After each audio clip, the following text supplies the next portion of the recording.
Сегодня мы пройдем дальше Бүгүн биз по силер менен истории, Кудайдын которую өз Бог сөзү написал ыйык китепке жазган в своей книге адамзаттын тарыхы жана андагы куткарылуу жолун караганды улантабыз. Биз Кудай Синай тоосунда өз элине мыйзамды бергендиги жөнүндөгү окуяга келип жеткенбиз. Бул мыйзам күнөөнү көрсөтүш үчүн, адам мыйзамды Кудайдын талаптарын аткара албастыгын көрсөтүш үчүн берилген.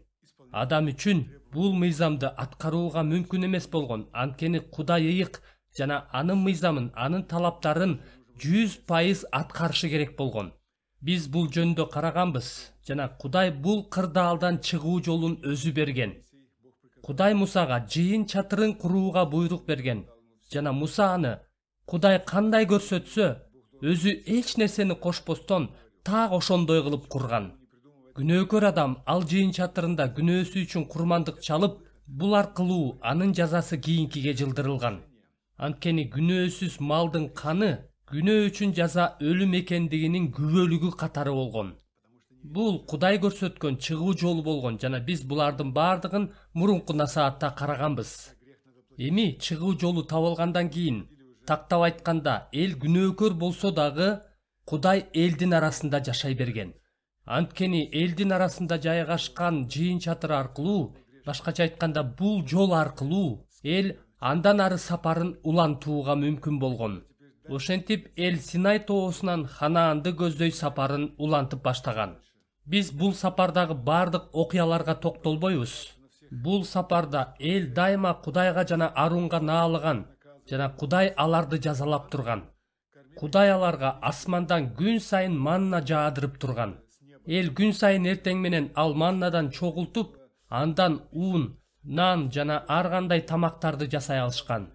Бир сөз менен айтканда, Кудай аларды асман наны менен азыктандырып турган. Ошондой эле алардын суусу жок калганда, алардын суусунун кандырып турган. Бир жолу алардын суусу такыр түгөнгөндө, Муса Кудайга эл суусу жок наалып жатат деген. Ошондо Кудай Мусага колуңдагы таяк менен асканы ур, ошондо андан суу чыгат деген. Кудай кандай айтса так ошондой болгон. Кудай элдин көз алдында ар кандай кереметтүү иштер менен алар үчүн кам көрүп турган. Бирок ошентсе да эл Кудайга дайыма наалый беришкен. Ошентип отуруп алар акыры Ханаанга келип жетишти. Жана Ханаанга кирээрде буга чейин болуп көрбөгөндөй эң жаман окуя болду. Анткени алар Ханаандын көптөгөн элинен коркушту. Алар Ханаанга кирээрде ал жерге чалгынчыларды жиберишет. Чалгынчылар ал жерди көрүп келишип, бул эл абдан көп жана абдан күчтүү эл экен. Алар бизди балдарыбыз менен кошо баарыбызды кырып жок кылат деп айтышат. Муну уккан элдин бардыгы Муса менен Арунга: "Мисирде эле өлүп калсак эмне? Силер бизди бул жерге өлтүрүп жок кылганы алып келдиңерби?" деп наалып ыйлашат. Муса болсо аларга: "Силер Кудайдын көптөгөн кереметтерин көрсөңөр дагы эмнеге ишенбей жатасыңар?" дейт. Ошондо Кудай Мусага: "Бул эл ишенбестиги үчүн Ханаанга кирбейт. Аларды кайрадан Мисирге кое бер. Бул муун жок болмоюнча, Мисирди көрбөгөн жаңы муун келмейинче, мен бул элди Ханаанга киргизбейм" деген. Ошентип Муса эл менен бирге кайрадан Синай чөлүнө келди. Алар кээде көпкө чейин токтоп, кээде жолун улантып, абдан узак убакыт жол жүрүштү. Бирок ошентсе да Кудай аларды таштап койгон жок. Кудай 40 жыл бою алардын суусунун кандырып, аларды азыктандырып, алар үчүн кам көрдү. Ошентсе да Кудайдын жолдорун такыр түшүнбөгөн кадимки табигый адамга окшоп, алар дагы эле Кудайга наалый беришти. Ошондо Кудай алар жөнүндө: "Алар менин бардык кереметтеримди көрүшсө дагы, алар менин өзүмдү, менин жолдорумду таанып билишкен жок" деген. Ал эми Кудайдын жолдорун таанып билүү деген эмне? Бул деген алардын жүрөгүндөгү нерселерди ачыкка чыгаруу. Бир жерде Кудай мындай деген: "Мен сени чөл аркылуу алып өттүм. Мен сени ачкачылык менен алсыраттым. Башкача айтканда, сага бардыгын дароо эле берип салбастан сени сынап көрдүм. Бирок сен чөлдөгү бул сапардын маанисин баары бир түшүнгөн жоксуң. Мунун бардыгын мен сенин жүрөгүңдө эмне бар экендигин Менин осуяттарымды аткарар аткарбастыгыңды билиш үчүн кылгам дейт Кудай. Албетте Кудай Ысрайылдын жүрөгүндө эмне бар экендигин алдын ала билген. Бирок Ысрайыл өз жүрөгүндө эмне бар экендигин билген эмес. Бул сыноолор аркылуу алардын кемчиликтери, алардын ишенбестиги, алардын наалыгандары көрүнгөн эле. Жана адамдардын жашоосунда дагы так ушундай болот. Кудай бизге сыноолорду эмне үчүн жиберет? Биз өз жүрөгүбүздү текшериш үчүн. Анткени көпчүлүк учурда биз өзүбүз билбейбиз. Мисалы, бир идиште суу бар. Ал таптаза көрүнөт, бирок анын түбү кир. Эгерде биз ага ташты салсак, биздин көзүбүзгө таза көрүнүп жаткан суу булганып, кир болуп калат. Ошондо кээ бир адамдар бул суу ташты салганга чейин таза эле болчу, ошол ташты салбай эле койсо таза эле бойдон калмак деп ойлошот. Бирок бул нерсеге башка жагынан карасак болот. Ал суунун түбүндөгү кир кайдан пайда болгон? Эгерде ал кир жок болгондо, ташты салсаң дагы эч нерсе болмок эмес да. Бардыгы жайында болуп турганда, кир байкалбастан эле суунун түбүндө эле. Чыныгы жашоодо дагы ушундай. Көпчүлүк учурда биз өз жүрөгүбүздө эмне бар экендигин да билбейбиз.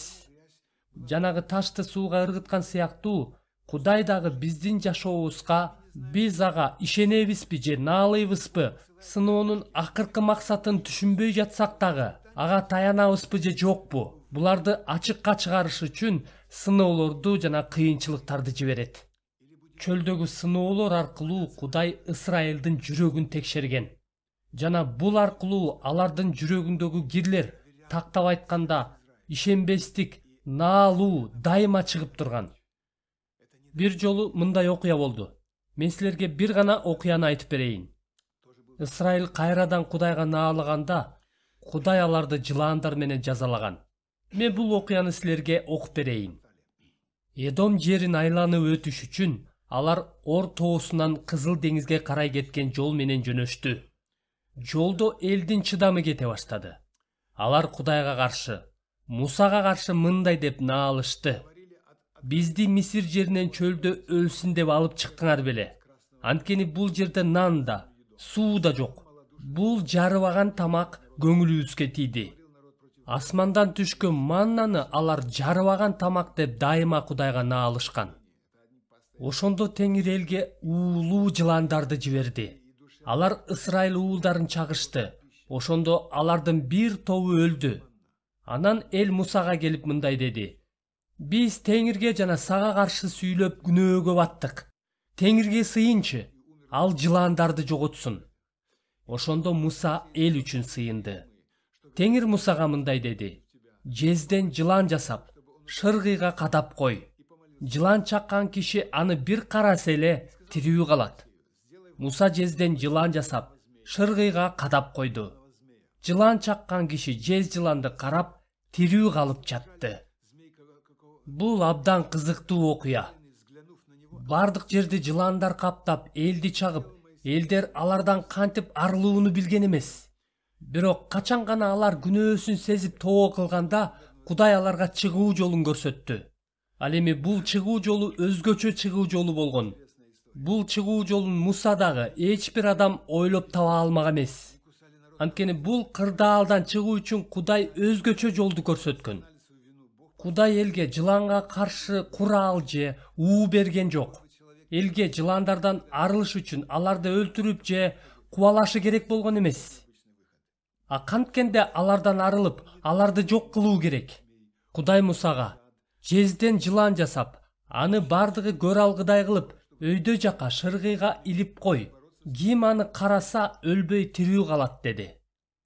Бул абдан жөнөкөй эле иш болгон. Ким карап эле койсо, ал тирүү калат. Бирок бул кайрадан ишенимдин абдан катуу сыналышы болгон. Келгиле биз өзүбүздү алардын ордуна коюп көрөлү. Менин үй бүлөмдү жыландар курчап турат. Аялым, балдарым, ата бизди жылан чагып атат деп кыйкырып жатышат. Мен бул учурда эмне кылам? Албетте үй бүлөмдү куткарыш үчүн мен жыландарды кубалап, өлтүрүп баштайм. Муну менен мен аларды коргогум келет. Бирок мен мындай кылсам, өзүм дагы, үй бүлөм дагы өлөт. Анткени жылан чаккандан кийин анын уусу канга өтүп кеткен болот. Ал эми жыландын уусу канга өткөндөн кийин бир нече убакыттан кийин адам өлөт. Жыландар менен күрөшүүнүн кереги жок. Анда аялың, балдарың кыйкырып жатса кантип күрөшпөйсүң? Албетте биз жыланга каршы таш, таяктарды колубузга алып баштайбыз. Бирок мунун эч кандай пайдасы болбойт. Бул түздөн түз өлүмгө алып барат. Бул учурда бир гана нерсе керек. Бул учурда балдарыңдын, аялыңдын жана өзүңдүн көңүлүңдү Муса шыргыйга илген жыланга буруп, ошол жыланды караш керек. А бутуң ооруп, бутуңду жылан чагып атса, аны кантип карайсың? Албетте жыланды алып салыш үчүн бутуңду карайсың да. Бирок минсең өлөсүң. Анда эмне кылыш керек? Эч нерсе кылып кереги жок. Эч нерсе кылбастан жөн гана жыланды карап туруш керек. Ошондо гана биринчиден акырындык менен жыландын уусу кетет. Качан сен жез жыланды карап турганыңда, бутуңду жылан чакса дагы анын уусу иштебейт. Анын уусу эч кандай зыян келтирбейт жана сен өлбөйсүң. Бул абдан таң калыштуу. Бул эч кандай согуш, күрөш же салгылашуунун иши эмес. Бул ишенимдин иши. Бул Кудайдын айткандарына жөн гана ишенип, жез жыланды кароо. Муну аткаргандар өлүшкөн эмес. Ошентип эл куткарылып, жыландар акырындык менен жоголо баштаган. Анткени уу зыянын тийгизбесе, шайтан дагы күчүн текке кетиргиси келбейт. Ал жердеги жыландарды эч ким кубалаган эмес. Чыгуу жолу табылганда жана алардын уусу өз күчүн жоготкондо, алар өздөрү эле жок болуп кетишкен. Бул абдан кызыктуу окуя. Жана менин оюмча, Муса жез жыланды шыргыйга асып койсо деле, көптөгөн адамдар жанагы жыландардын уусунан өлүшкөн. Эмне үчүн? Анткени алар жез жыланды карабастан, ошол жыландарды карап, ошол жыландарга каршы күрөшүшкөн. Алар тирүү калыш үчүн жанагы жылан менен күрөшпөстөн жез жыланды карашы керек болгон. Бул абдан таң калыштуу чыгуу жолу. Биз буга дагы кайрылып келебиз. Анткени Кудай дайыма келечекте боло турган кандайдыр бир окуянын сүрөтүн же көлөкөсүн учур чакта көрсөтүп турган. Жана биз бул окуяга кийинчерээк кайрылып келебиз. Эми Исраил элинин тарыхындагы бул бөлүктү мен чоң кадамдар менен өтөйүн. Акыры жанагы ишенбеген муундун көзү өтүп кеткенден кийин Мусанын жардамчысы Нундун уулу Жашия жана чалгынчылардын бири Халеп тирүү калган.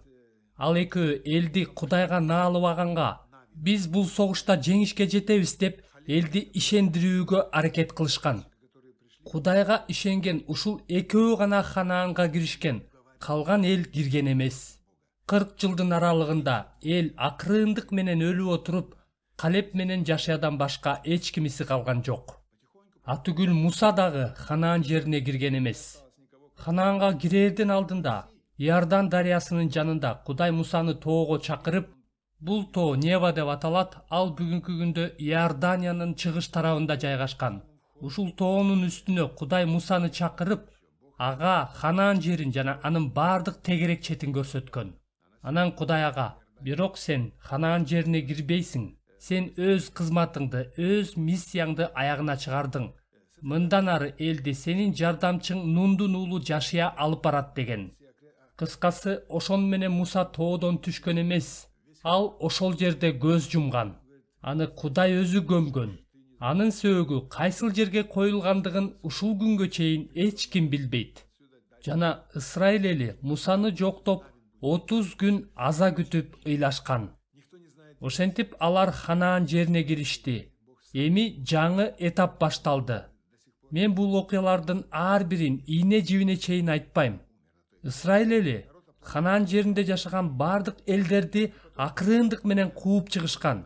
Бирок эмне үчүн Кудай ушул элдерди Исраил эли аркылуу жазалагысы келген деген суроо жаралат. Анткени биздин адамдык заманбап түшүнүгүбүз боюнча элдерди жөн гана кырып жок кылуу бул геноцид, тукумкурут кылуу деп ойлойбуз.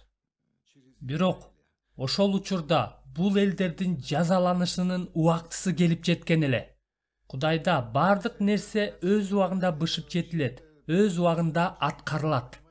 Эсиңиздерде болсо, Кудай Ыбрайым менен келишим түзүп жатканда Кудай ага: сенин тукумуң бөтөн жерде 400 жыл кул болот. Андан кийин гана алар бул жерге кайтып келип, бул жерге ээлик кылышат. Анткени азыр ал жерде жашаган аморлуктардын жана башка элдердин мыйзамсыздыгынын чеги жете элек деген. Эми арадан 430 жыл өтүп, алардын мыйзамсыздыгынын чеги жетти. Ал жерде, ал элдердин арасында жасалган мыйзамсыз жийиркеничтүү иштер жөнүндө окусак деле болот. Ал жерде жашаган адамдар ушунчалык бузулган, атүгүл адамдарды, атүгүл кичинекей балдарды отко, курмандыкка салышкан. Ал жерде сойкулардын храмы болгон, ал жака ар кандай курмандыктарды алып келишкен. Ал жерде бутка табынуучулук абдан күч алган, ар кандай жалган кудайларга ар кандай курмандыктарды чалышкан. Бутка табынуучулук элдин негизги иши болгон. Атүгүл айта берсек, аягы бүтпөгөн абдан коркунучтуу жана жийиркеничтүү иштерди кылышкан. Ал жерде эсиңерде болсо топон сууга чейинки окуяга окшош нерсе болгон. Кудайдын уулдары адамдардын кыздарын аялдыкка ала башташкан. Алардан абдан күчтүү алп адамдар төрөлгөн.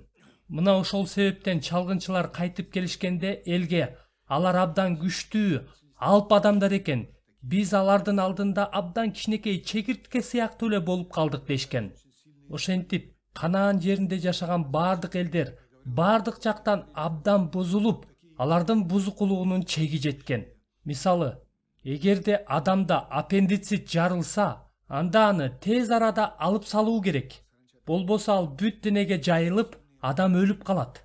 Ошондуктан бүт денеге жайыла электе дененин ошол бөлүгүн кесип алып ташташ керек.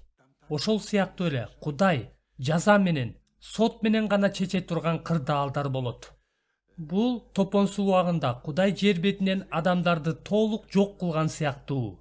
Эгерде Кудай өзү бул кырдаалга кийлигишпесе, анда анын планы ишке ашпай калмак. Бир гана Нух үй бүлөсү менен аман калган. Жер бетинде алардан башка Кудайга ишенген эч ким калбай калган. Жана Ханаан жеринде жашаган элдердин дагы бузукулугу ушунчалык чегине жеткен учур келип жетти. Жана Кудай Исраил эли аркылуу бул элдерди кырып жок кылды жана калганын кууп жиберди. Исраил Кудай Ибрайымга көптөгөн жылдар мурун убада кылган жерди гана ээледи. Ошентип Исраил эли Ханаан жерине жайланышып, ал жерди толтуруп, токчулукта, молчулукта жашай башташты. Бирок көп өтпөй эле кайрадан Кудайдан четтей башташты. Жана качан Кудай аларды жазалаганда, алар кайрадан Кудайга кайрылышкан. Ошентип алар жыгылып, кайра туруп, жана мындай көрүнүш көптөгөн жылдарга созула берген. Бирок Кудай өзүнүн адамзатты куткаруу планын такыр унутуп койгон жок. Ал дайыма аны жетектеп турду. Ошентип Исраилдин падышаларынын бири Дөөттү Кудай тандап алды. Анткени ал Кудайдан корккон, Кудайга ишенген адам болгон. Анткени Дөөт чындап эле Кудайга курмандыктарды алып келип, ишеним жолу менен жүргөн. Мен Дөөт жөнүндө көп нерсени айта берсем болмок, бирок негизги нерсени гана айтайын. Кудай Дөөткө сенин тукумуң аркылуу куткаруучу келет деген. Бул тукум биз эң башында айткан тукум жөнүндө. Жана Кудай Исраил элине алар күнөөгө батпаш үчүн, алар бутка табынуучулук кылбаш үчүн пайгамбарларды жиберип турган. Бирок эл аларды да угушкан эмес. Тескерисинче көптөгөн пайгамбарларды өлтүрүп да салышкан. Жана ал пайгамбарлар болсо Машаяктын, куткаруучунун келиши жөнүндө дагы пайгамбарчылык кылышкан. Алар куткаруучунун кайсыл жерде кантип төрөлөрү жөнүндө ийне жибине чейин айтышкан. Биз бул жөнүндө кийинчерээк кенен карайбыз. Ошентип байыркы келишим, байыркы эранын тарыхы аягына келип жетти. Машаяктын келээр алдындагы эң акыркы пайгамбар бул чөмүлдүрүүчү жакан болгон. Анткени ал Исраил жериндеги Иордан дарыясына келип, адамдарды тоо кылуу чөмүлдүрүүсү менен сууга чөмүлдүргөн. Жакан адамдарга тоо кылуу жөнүндө насаат айткан жана адамдар ага келип сууга чөмүлдүрүлүшкөн. Ал өз насааттарынын биринде ар бир тоо басынтылсын, ал эми ар бир өрөөң көтөрүлсүн деп айтуу менен өзүн жогору көтөргөн ар бир жан басынтылсын, ал эми басынтылган ар бир жан көтөрүлсүн деп насаат айткан. Ошондой эле ал Машаяктын куткаруучунун келишине жолдор түздөлсүн деп да айткан. Бул эмнени билдирген? Өзүн адил эсептеген, өзүн жогору санаган, өзүн динчил адам деп эсептеген ар бир адам күнөөкөр экендигин көрсөткөн. Динчил адамдар мыйзамдын бардыгын аткарбаган адамдардан өздөрүн жогору санап текебер болушкан. Бирок алардын бардыгы адам атаныкындай эле күнөөкөр табиятка ээ болушкан. Эми өздөрүн жогору санаган адамдардын бардыгы өздөрүн басынтып, күнөөкөр экендигин моюндарына алышы керек.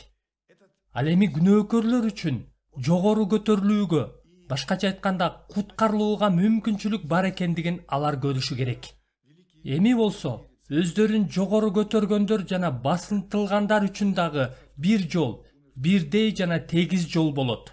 Жана куткаруучу Машаяк келип бул жолду көрсөтөт. Чөмүлдүрүүчү жакан элди куткаруучуну күтүүгө даярдаган. Көптөгөн пайгамбарлар айткан Машаякты Исраил ансыз дагы күткөн.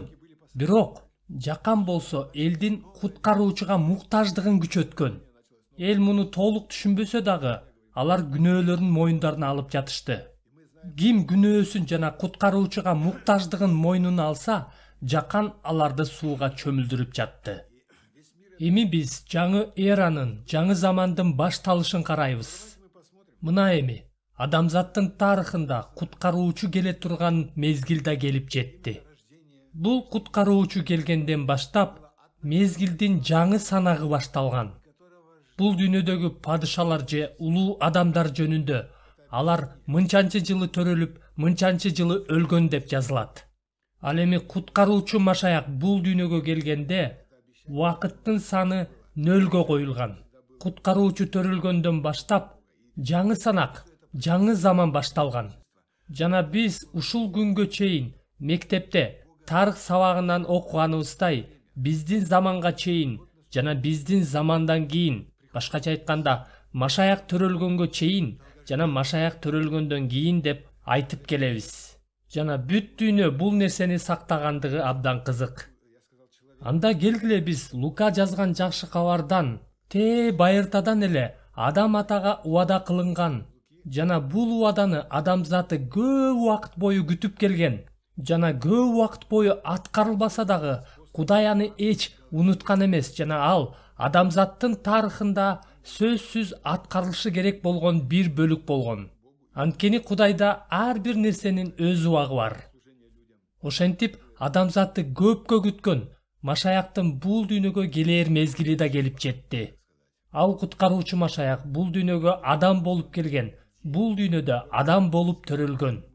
Келгиле бул кандай болгондугун биз Лука жазган жакшы кабар 1-бап 26-аяттан баштап карайлы. 6-айда Кудай Галилеянын Назарет деген шаарына Дөөт тукумунан чыккан Жусуп деген адам менен убадалашып койгон кызга Жебирейил периштени жиберди. Кыздын ысымы Мариям эле. Мен буга чейин айтканымдай, периштелер булар Кудай менен адамдын ортосундагы кызмат кылуучу рухтар. Жана дагы эсиңерде болсо, куткаруучу Машаяк Дөөттүн тукумунан чыгып, аялдан эмес, кыздан төрөлүшү керек болгон. Жусуп менен Мариямдын никеси кыйыла элек болчу. Алар еврейлердин салты боюнча үйлөнөбүз деп убадалашып коюшкан. Бул убада бекем убада болгон. Андан ары окуйлу. Периште ага келип, салам, Кудайдан ырайым тапкан кыз. Теңир сени менен, аялдардын ичинен сен баталуусуң деди. Периштенин сөзүнө апкаарый түшкөн Мариям бул саламдашуу эмнени билдирет деп ойлонуп калды. Ошондо периште ага мындай деди: Коркпо, Мариям, анткени сен Кудайдан ырайым таптың. Боюңа бүтүп, уул төрөйсүң. Анын ысымын Ыйса коесуң. Ал улуу болот жана бардыгынан жогору тургандын уулу деп аталат. Кудай Теңир ага атасы Дөөттүн тагын берет. Ал Жакыптын тукумуна түбөлүккө падышачылык кылат. Анын падышачылыгынын чеги болбойт. Мариям периштеден: эркек көрбөсөм бул кандайча болот деп сурады. Анткени ал али кыз бойдон эле. Периште ага мындай деп жооп берди: сенин үстүңө ыйык рух түшөт. сени бардыгынан жогору тургандын күчү каптайт. Ошондуктан төрөлө турган ыйыкка Кудайдын уулу деген ысым берилет. Мусулмандардын машаякчылар 3 Кудайга ишенет деп ойлогондугу кызык. Алар машаякчылар Кудай Мариям менен жатып, Ыйса төрөлгөн деп ишенишет деп ойлошот. Бирок албетте эч качан мындай болгон эмес. Кудай рух жана ал кереметтерди жасай алат. Ал өз керемети менен адамды, эркектин жана аялдын денесин жараткан. Жана Кудай үчүн мүмкүн болбогон эч нерсе жок. 37-аятта анткени Кудайдын бир да сөзү күчүн жоготпойт деп жазылган. Демек, Кудай эмнени убада кылса, ал сөзсүз аткарылат. Кудайдын убадасынын аткарылышына эч кандай тоскоолдук болбойт. Ошондо Мариям, мен Теңирдин кулумун. Мага сен айткандай болсун деди. Ошондон кийин периште анын жанынан кетти. Кудай кереметтүү жол менен кыздын ичине урукту салып койду. Бирок бул урук адамдын уругу болгон эмес. Кудайдын бул кереметтүү иши адамдар үчүн түшүнүксүз болгон. Албетте, ыйык рух же периште Мариям менен жатпагандыгы айдан ачык. Анткени булар такыр бөлөк жандар болгон. Жибрейил периште ушундай болот деп гана айтты. Жана анын айтканындай болуп, Мариямдын боюна бүттү. Анын боюна Жусуптан бүткөн жок. Жана албетте, Мариям муну эч кимге түшүндүрүп бере алган жок. Жусуп бул жөнүндө укканда ал дагы оңтойсузданган. Биз бул жөнүндө Матай жазган жакшы кабардан окуйбуз. Машаяктын төрөлүшү жөнүндө 4 жакшы кабардын автору Матай, Марк, Лука жана Жакан, алар бир эле окуяны 4 көз караш менен жазышкан. Жана алар бири-бирин толуктап турат. Азыр болсо биз Матай жазган жакшы кабар 1-бап 18-аяттан баштап окуйбуз. Ыйса Машаяктын төрөлүшү мындай болду. Анын энеси Мариям Жусуп менен убадалашып койгон. Бирок алардын никеси кыйыла электе эле. Мариямдын ыйык рухтан кош бойлуу болгону белгилүү болду. Башкача айтканда, Кудай ыйык рух аркылуу ал кыздын ичине кереметтүү жол менен урукту салып койду. Анын болочок күйөөсү Жусуп адил адам болгондуктан Мариямды эл алдында уятка калтыргысы келген жок. Ошондуктан ал Мариям менен бекиткен убадасын жашыруун бузууну ойлоду. Жусуп анын капысынан боюна бүтүп калганын абдан таң калып, балким ичинен биздин никебиз кыйылганга чейин эле ал башка бирөө менен жатып алдыбы деп ойлогондур. Бирок ал адил адам болгондуктан аны жашыруун кетирип жибергиси келди. Ушундай ойго келген кезде Теңирдин периштеси ага түшүндө көрүнүп мындай деди. Жусуп, Дөөттүн уулу, Мариямды аялдыкка алуудан коркпо. Анткени анын боюна бүткөн бала ыйык рухтан. Ал уул төрөйт. Анын ысымын Ыйса деп койгун. Анткени ал өз элин күнөөлөрүнөн куткарат. Булардын баары Теңирдин Ышая пайгамбар аркылуу кыз кош бойлуу болуп, уул төрөйт. Анын ысымын Эммануэл деп коюшат, деп айткан сөзүнүн аткарылышы үчүн болду. Бул ысым Кудай биз менен деп которулат. Демек, Кудай бул окуялардын аткарылышы, Машаяктын төрөлүшү жөнүндө Ышая пайгамбар аркылуу болжол менен 700 жыл мурун эле айткан. Жусуп ойгонгондон кийин Теңирдин периштеси буйругандай кылды. Ал Мариямды аялдыкка алды. Бирок Мариям уулун төрөгүчө Жусуп ага жакындаган жок. Уул төрөлгөндө Жусуп анын ысымын Ыйса деп койду. Луканын жакшы кабарында бул окуялар кандай болгондугу жөнүндө айтылган. Анткени Кудайдын периштеси Исраилдин түндүгүндө жайгашкан Назарет шаарына жиберилген.